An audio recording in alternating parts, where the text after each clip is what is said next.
ಹಿಂದೂ ಸಂಘಟನೆಯ ಕಾರ್ಯಕರ್ತ ಸುಹಾಸ್ ಶೆಟ್ಟಿ ಕೊಲೆ ಕೇಸಿಗೆ ಸಂಬಂಧಿಸಿದಂತೆ ಪೊಲೀಸರು ಆರೋಪಿಗಳನ್ನು ಅರೆಸ್ಟ್ ಮಾಡಿದ್ದಾರೆ ಅನ್ನುವಂತ ಮಾಹಿತಿ ಲಭ್ಯ ಆಗ್ತಾ ಇದೆ. ಒಟ್ಟು 8 ಮಂದಿ ಆರೋಪಿಗಳನ್ನು ಪೊಲೀಸರು ಅರೆಸ್ಟ್ ಮಾಡಿದ್ದಾರೆ. ಶಾಂತಿಗುಡ್ಡೆಯ ನಿವಾಸಿ ಅಬ್ದುಲ್ ಸಫಾನ್ ಈ ಕೇಸ್ನ ಪ್ರಮುಖ ಆರೋಪಿ. ಇದನ್ನು ಬಿಟ್ಟರೆ ಶಾಂತಿಗುಡ್ಡೆಯ ನಿಯಾಸ್, ಮೊಹಮ್ಮದ್ ಮುಜಮಿಲ್, ಕಲಂದರ್ ಶಾಫಿ, ಮೊಹಮ್ಮದ್ ರಿಜ್ವಾನ್, ಆದಿಲ್, ಇನ್ನು ಚಿಕ್ಕಮಗಳೂರಿನ ಕಲ್ಸಾ ಮೂಲದ ನಾಗರಾಜ್ ಮತ್ತು ರಂಜಿತ್ ಇವರನ್ನ ಕೂಡ ಅರೆಸ್ಟ್ ಮಾಡಲಾಗಿದೆ. ಮಂಗಳೂರು ಕಮಿಷನರ್ ಅನುಪಮ್ ಅಗರ್ವಾಲ್ ಮಾಹಿತಿ ಕೊಟ್ಟಿದ್ದಾರೆ. ಫೋಟೋ ಗಮನಿಸ್ತಾ ಇದ್ದೀರಿ. 8 ಮಂದಿ ಆರೋಪಿಗಳನ್ನು ಅರೆಸ್ಟ್ ಮಾಡಿದ್ದಾರೆ ಪೊಲೀಸರು. ಇದಕ್ಕೆ ಸಂಬಂಧಿಸಿದಂತ ಮಾಹಿತಿಯನ್ನು ಕಮಿಷನರ್ ಕೊಟ್ಟಿದ್ದಾರೆ. 8 ಜನರ ಫೋಟೋವನ್ನ ಕೂಡ ನೀವು ಗಮನಿಸ್ತಾ ಇದ್ದೀರಿ. 2 ಚಿಕ್ಕಮಗಳೂರಿನವರು, ಉಳಿದವರು ಮಂಗಳೂರಿನವರು. 6 ಮಂದಿ ಮಂಗಳೂರಿನವರು, 2 ಚಿಕ್ಕಮಗಳೂರಿನವರು.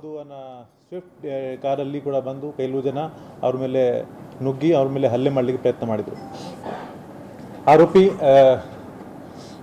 ಆರೋಪಿಗಳು ಆ ವಿಕ್ಟಿಮ್ ಸುಹಾಸ್ ಶೆಟ್ಟಿ ಮೇಲೆ ಮಣ್ಣಂತಿಗೆ ಹಲ್ಲೆ ಮಾಡಿದ್ದಾರೆ. ಆ ಸಂದರ್ಭದಲ್ಲಿ ಸುಮಾರು 6 ಜನ ಸೇರಿ ಅವ್ರ ಮೇಲೆ ಹಲ್ಲೆ ಮಾಡಿದರು. ಅವ್ರ ಮೇಲೆ ಮಚ್ಚುವಿಂದ, ತಲವಾರಿಂದ, ಬೇರೆ ಬೇರೆ ಅಸ್ತ್ರಗಳಿಂದ ಹಲ್ಲೆ ಮಾಡಿದ್ದಾರೆ. ಆ ಸಮಯದಲ್ಲಿ ಸುಹಾಸ್ ಶೆಟ್ಟಿಗೆ ತುಂಬ ತೀವ್ರ ಗಾಯದ ಪೆಟ್ಟು ಬಿತ್ತು. ಆಮೇಲೆ ಅವ್ರ ಅಸೋಸಿಯೇಟ್ ಮೇಲೆ ಕೂಡ ಇಂಜರೀಸ್ ಆಯಿತು. ಇಮಿಡಿಯೇಟ್ಲಿ ಅವರು ಅಲ್ಲಿಂದ AG ಹಾಸ್ಪಿಟಲ್ಗೆ ಶಿಫ್ಟ್ ಆಗಿದ್ದರು.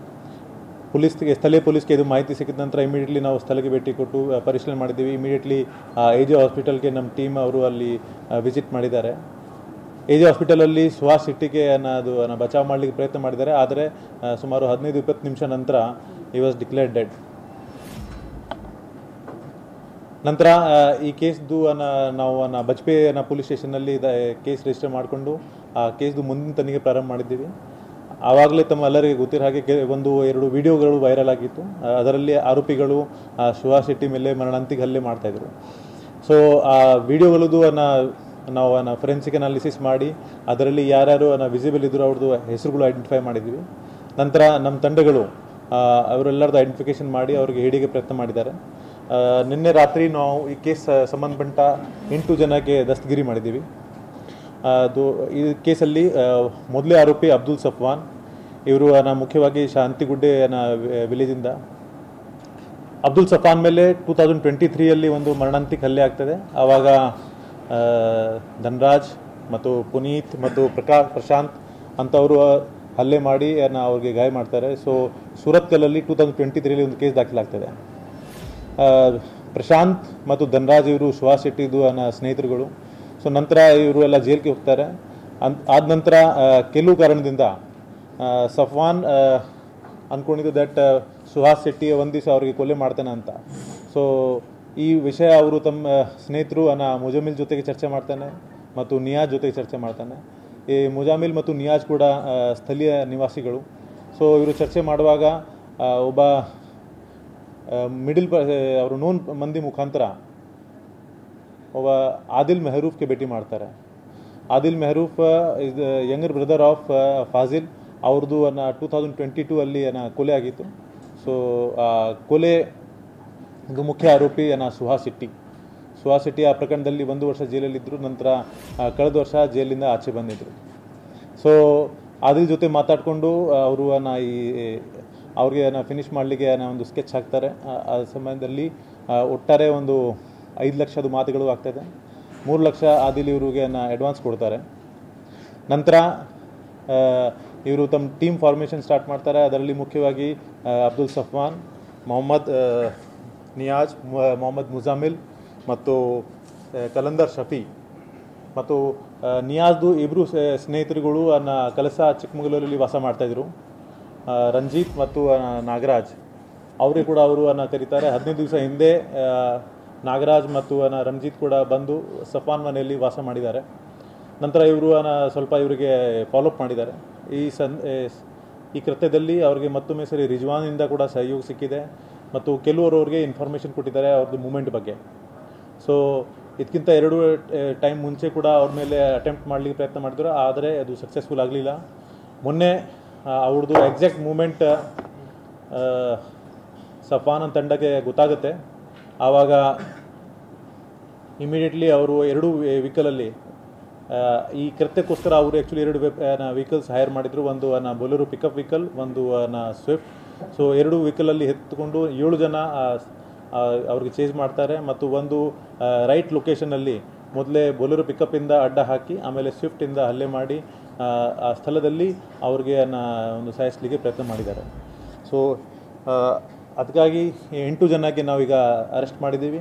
ಇನ್ನೂ ಇಬ್ಬರು ಆರೋಪಿಗಳನ್ನ ಈಗ ದಸ್ತಗಿರಿ ಆಗೋದು ಬಾಕಿ ಇದೆ. ಅವ್ರದ್ದು ಮುಖ್ಯ ಪಾತ್ರ ಅದರಲ್ಲಿ ಇನ್ಫಾರ್ಮೇಷನ್ ಪ್ರೊವೈಡ್ ಮಾಡೋದು ಮತ್ತು ಕಾನ್ಸ್ಪಿರಸಿದು. ಸೊ ಒಟ್ಟಾರೆ 10 ಜನ ಆರೋಪಿಗಳು ಇಲ್ಲಿವರೆಗೆ ನಾವು ಐಡೆಂಟಿಫೈ ಮಾಡಿದ್ದೀವಿ.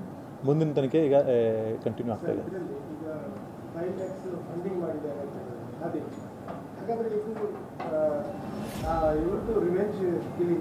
ಇದು mix case, cannot be side only revenge. But ಯಾಕೆಂದರೆ ಸಫ್ವಾನ್ ಕೂಡ ಅದು ಭಯ ಇತ್ತು, ನನಗೆ ಇವರು ಹೊಡಿತಾರೆ ಒಂದು ದಿವಸ. ಸೊ ಸಫ್ವಾನ್ ಮತ್ತು ಆದಿಲ್ ಇವರು ಸೇರಿದು ಪ್ಲಾನ್ ಮಾಡಿದ್ದಾರೆ. ಅದಕ್ಕಾಗಿ ಅವ್ರಿಗೆ ಆದಿಲ್ಗೆ ನಾವು ಮುಖ್ಯ ಆರೋಪಿ ಮಾಡಿದ್ದೀವಿ ಮತ್ತು ಅರೆಸ್ಟ್ ಮಾಡಿದ್ದೀವಿ. ಆದಿಲ್ 5 ಲಕ್ಷ ಕೊಟ್ಟಿದ್ದಾರೆ.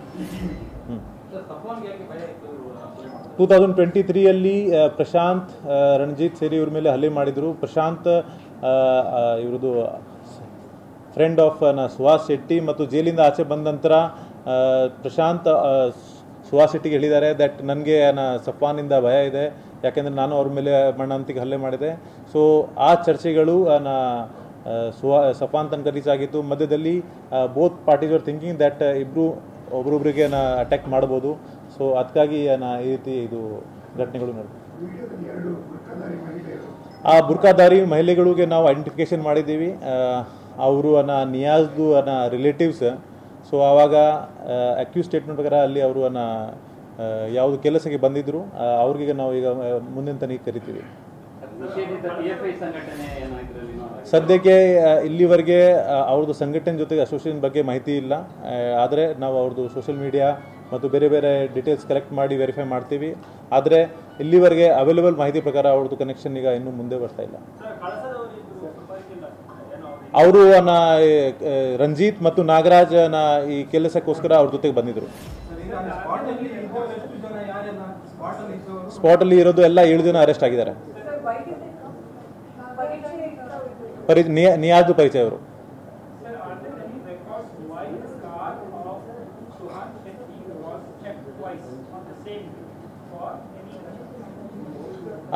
These are social media rumors and I will not comment upon that. ಯಾಕೆಂದರೆ ಸೋಷಿಯಲ್ ಮೀಡಿಯಾದಲ್ಲಿ ತುಂಬ ವದಂತಿಗಳು ಸ್ಪ್ರೆಡ್ ಆಗ್ತಾ ಇದೆ.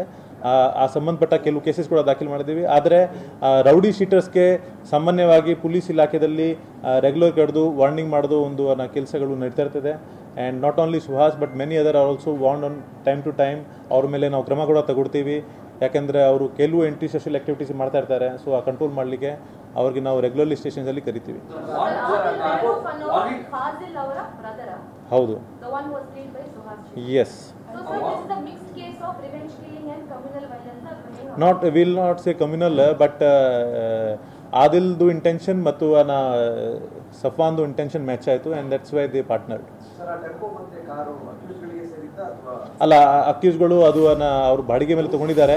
ಅವರು ಓನರ್ಸ್ ಕೂಡ ನಾವು ಎನ್ಕ್ವೈರಿ ಕರೆದಿದ್ದೀವಿ.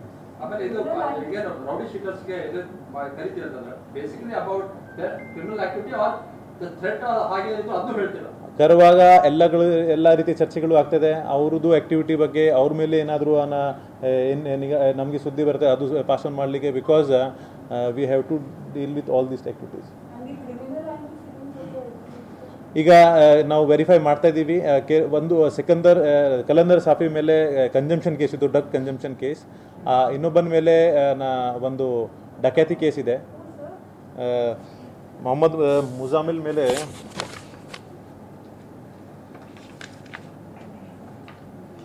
ಮುಜಾಮಿಲ್ ಮೇಲೆ ಒಂದು ಡಕ್ಯಾತಿ ಕೇಸ್ ಇದೆ. ಸೊ ಬೇರೆ ಬೇರೆಯವ್ರದ್ದು ಈಗ ಕ್ರಿಮಿನಲ್ ಇಂಟೆನ್ಷನ್ಸ್ ಈಗ ನಾವು ತೆಗಿತಾ ಇದ್ದೀವಿ. ಅಲ್ಲ, ಅದು ನಮ್ಮ ಪೊಲೀಸ್ ಇನ್ಫಾರ್ಮೇಷನ್ ಸಿಸ್ಟಮ್ ಅದರ ಮೇಲೆ ಅವರಿಗೆ ಹಿಡಿದಿದ್ದೀವಿ. ಅದು ಈಗ ಡಿಸ್ಕ್ಲೋಸ್ ಮಾಡ್ಲಿಕ್ಕೆ ಆಗಲ್ಲ. ಅದೇ ಹೇಳಿದೀವಿ, ಆ ಬುರ್ಕಾದಾರಿ ಲೇಡೀಸ್ ನಿಯಾಜ್ ರಿಲೇಟಿವ್ಸ್ ಅವ್ರಿಗೆ ನಾವು ಐಡೆಂಟಿಫೈ ಮಾಡಿದ್ದೀವಿ. ಈಗ ಮುಂದಿನ ದಿವಸದಲ್ಲಿ ಅವರಿಗೆ ತನಿಖೆಗೆ ಕರಿತೀವಿ.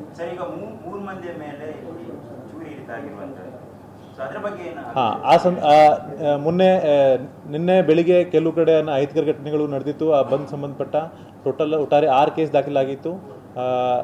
3 ಕೇಸಲ್ಲಿ ಬಸ್ಸಸ್ ಮೇಲೆ ಸ್ಟೋನ್ ಬೆಲ್ಟಿಂಗ್ದು ಮತ್ತು 3 ಹಲ್ಲೆಗಳದು. ಆ ಸ್ಟೋನ್ ಬೆಲ್ಟಿಂಗ್ ಕೇಸ್ ಸಂಬಂಧಪಟ್ಟ 3 ಜನಕ್ಕೆ ನಾವು ಈಗಾಗಲೇ ಅರೆಸ್ಟ್ ಮಾಡಿದ್ದೀವಿ. ಚುರಿ ಕೇಸಲ್ಲಿ ಐಡೆಂಟಿಫಿಕೇಶನ್ ವರ್ಕ್ ನಡೀತಾ ಇದೆ. ಯಾಕೆಂದರೆ ನಿನ್ನೆ ಪೊಲೀಸ್ ಇಲಾಖೆ ಪೂರ್ತಿ ಸಂಪೂರ್ಣವಾಗಿ ಪ್ರೊಸೆಷನ್ ಮತ್ತು ಬೇರೆ ಬೇರೆ ಆ್ಯಕ್ಟಿವಿಟೀಸಲ್ಲಿ ತುಂಬ ಬ್ಯುಸಿ ಇದ್ದರು. ಬಟ್ ಬೆಳಿಗ್ಗೆಯಿಂದ ನಾವು ಪ್ರಾರಂಭ ಮಾಡಿದ್ದೀವಿ. ಈಗಾಗಲೇ 3 ಜನಕ್ಕೆ ಅರೆಸ್ಟ್ ಮಾಡಿದ್ದೀವಿ. ಸಾಯಂಕಾಲ ಒಳಗಡೆ ಇನ್ನೂ ಸಾಕಷ್ಟು ಜನ ಅರೆಸ್ಟ್ ಆಗ್ತಾರೆ. ಸ್ಟೋನ್ ಬೆಲ್ಟಿಂಗ್ಗೆ ಅಲ್ಲ, ಅದು ಐಡೆಂಟಿಫೈ ಮಾಡಬೇಕು. 5 ಜನ ಸ್ವಿಫ್ಟ್ ಕಾರಲ್ಲಿ, 2 ಪಿಕಪ್ ವೆಹಿಕಲಲ್ಲಿ, Bolero pickup. Pickup owner identify ಆಗಿದೆ. ಅವ್ರಿಗೆ ನಾವು ಸ್ಟೇಷನ್ಗೆ ಕರೆದಿದ್ದೀವಿ, ವಿಚಾರಣೆ ಮಾಡ್ತಾ ಇದ್ದೀವಿ.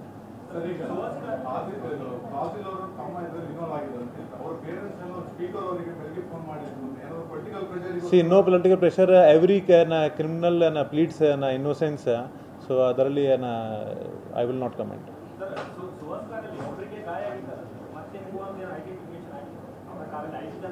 ಎಲ್ಲರದ್ದು ಐಡೆಂಟಿಫಿಕೇಶನ್ ಆಗಿದೆ. ಅವ್ರದ್ದು ಹೆಸರು FIR ದಲ್ಲಿ ಇದೆ.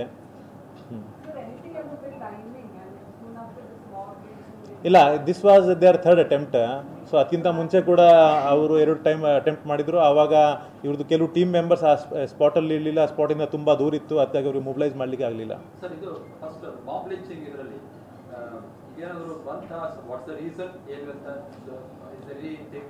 ಈಗಾಗಲೇ ಮಾನ್ಯ ಗೃಹ ಸಚಿವರು ಇದರ ಬಗ್ಗೆ ವಿಸ್ತಾರವಾಗಿ ತಮ್ಮೆಲ್ಲರಿಗೆ ಸ್ಟೇಟ್ಮೆಂಟ್ ಕೊಟ್ಟಿದ್ದಾರೆ. ಆ್ಯಂಡ್ 21 ಜನಕ್ಕೆ ಅರೆಸ್ಟ್ ಮಾಡಿದ್ದೀವಿ. ಅವ್ರಿಗೆ ತನಿಖೆ ಮಾಡ್ತಾ ಇದ್ದೀವಿ. ಆ್ಯಂಡ್ ಐ ವಿಟ್ನೆಸ್ ಇದು ಸ್ಟೇಟ್ಮೆಂಟ್ ಕಲೆಕ್ಟ್ ಮಾಡ್ತಾ ಇದ್ದೀವಿ. ಎಕ್ಸಾಕ್ಟ್ ಸ್ಟೋರಿ ಕೆಲವು ದಿವಸ ನಂತರ ಕ್ಲಿಯರ್ ಆಗ್ತದೆ.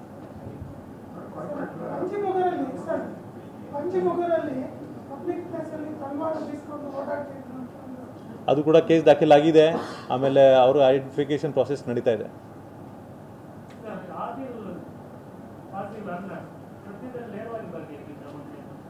ನೀವು ಇಲ್ಲಿವರೆಗೆ ವಿಸ್ತಾರವಾಗಿ ಹೇಳಿದ್ದೀವಿ ನಾನು.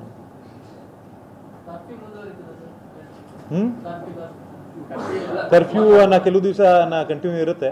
ಆದ ನಂತರ ನಿಷೇಧಾಜ್ಞೆ, ಆಮೇಲೆ ನೋಡುವ. ಈಗ ಪ್ರತಿಯೊಂದು ಎಲ್ಲಿ ವೈಲೇಷನ್ ಆಗಿದೆ. ಸುಹಾಸ್ ಶೆಟ್ಟಿ ಕೇಸಿಗೆ ಸಂಬಂಧಿಸಿದಂತೆ ಸಂಪೂರ್ಣ ಮಾಹಿತಿಯನ್ನು ಕಮಿಷನರ್ ಒದಗಿಸಿದ್ದಾರೆ. ಇದು ರಿವೆಂಜ್ ಹತ್ಯೆ. ನ್ಯೂಸ್ ಫಸ್ಟ್, ನಿರ್ಭೀತಿಯಿಂದ ನಿಮ್ಮ ಪರವಾಗಿ.